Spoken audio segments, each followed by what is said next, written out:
Hot করে যে চোখ পড়ছে গুরুটার মধ্যে আমি ব্রেক করে ধরছিলাম। আসলে সন্ধ্যা হলে কিন্তু ভয় লাগে। ভালো ভয় পাইছে এরকম তো মোড়টা নিয়ে দেখতেছি কালো করতে যাচ্ছে মারছে। এখানে একটা ভিডিও করতে পারো ইয়া না করতে পারলাম আমার দাও সমস্যা নেই।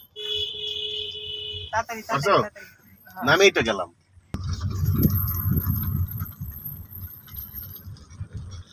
ওয়াও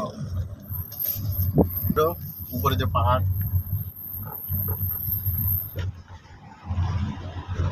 ওই মন্দিরটা তুলো তো। ওইখানে একটা চা পাওয়া যায় ভালো, খাবেন এখন নাকি একদম ওই পাশে চলে যাবেন?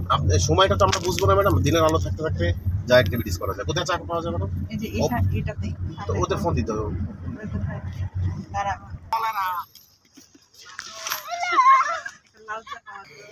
আরেকটা স্পটে দাঁড়াইলাম, এটা একটা যাত্রা বিরতির জায়গা। এখানে বিভিন্ন মানুষের খাওয়া দাওয়ার, এই যে খাওয়ার হোটেল করছে, এই যে মানুষ এখানে দাঁড়ায় রাস্তা যাত্রা বিরতি করতেছে।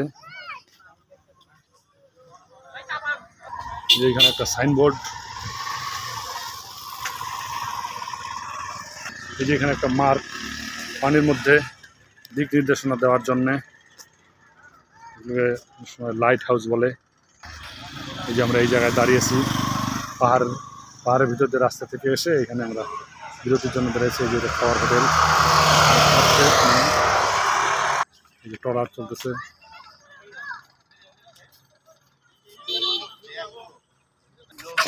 পাহাড়, হ্যাঁ মাশাআল্লাহ ভাই, সুন্দর, এক্সেলেন্ট। ওই যে ওনার নাম কি? এটা হচ্ছে যে পরম বুদ্ধ সাধনানন্দ মহাস্তবীর জন্মস্থান নামে আমরা চিনি যে। ও আচ্ছা আচ্ছা, উনি এখানে জন্মগ্রহণ করছে অনেক আগে মনে হয় না? হ্যাঁ, আপনাদের অনেক শ্রদ্ধেয়।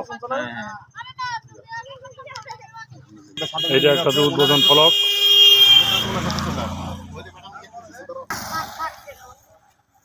এই যে বাঘাইছড়ির ভাইয়েরা এদিকে বেড়াইতে আসছে, গল্প করলাম।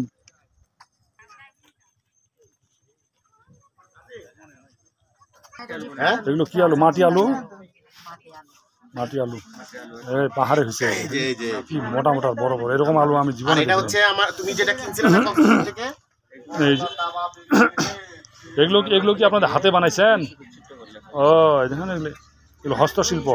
এই যে ছোট ছোট ঝুড়িগুলো, এই যে ছোট এই যে হস্তশিল্প আইটেম, এগুলো ইনারা এগুলো বানাইছে। এটা ছোট এই পাহাড়ি আলু। এই যে বসলাম রাস্তার ধারে, এই যে বসার অ্যারেঞ্জমেন্ট করছে। এই যে হ্যাঁ আলো নাই, ওইখানে আলো নাই। কি বাড়াইতে হবে? মোবাইলের ব্রাইটনেস বাড়াই দিলাম।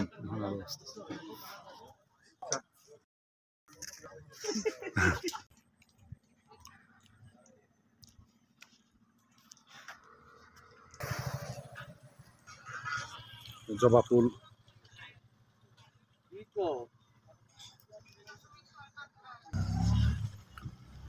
শ্রীমৎ সাধনানন্দ সাহেবের জন্মস্থান ওই পাশে। ওইখানে কোনো ওইদিকে কোনো, আমি জিজ্ঞেস করে দেখছি, পাহাড়ি ভাইদের সঙ্গে কথা বললাম, ওইদিকে কোনো জনবসতি নেই।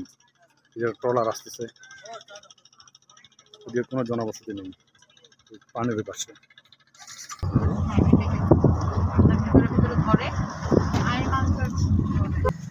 এই যে পাহাড়ি রাস্তার মধ্যে বাজার। আমাদের দলের লোকগুলো কেনাকাটা করতেছে পেঁপে। রাস্তা, পেঁপের গাছ, এই পেঁপে প্রচুর পরিমাণে পেঁপে হয়। মানে এটা নরম হয়ে যাবে। এটা ভালো নাকি? আছে আছে, ভিতরে আছে এটা ভালো হবে। হ্যাঁ, এর থেকে এটা ভালো হবে, কারণ ওটা আমি বিক্রি করবো যে ওটা বড় না। এই যে পেঁপের চাষ। 10 ভাই গুড়টা অবশ্যই দিবে, কিন্তু এত প্রশ্ন করবে তো আপনারা, এত ভাই কাজে আসছে না, আপনি চলে যাচ্ছে। আমার ওদের কাজ কাউকে আটকানো না। ব্যাক করবো, নেট নাই। আচ্ছা, এই রাস্তা ধরে যাইতে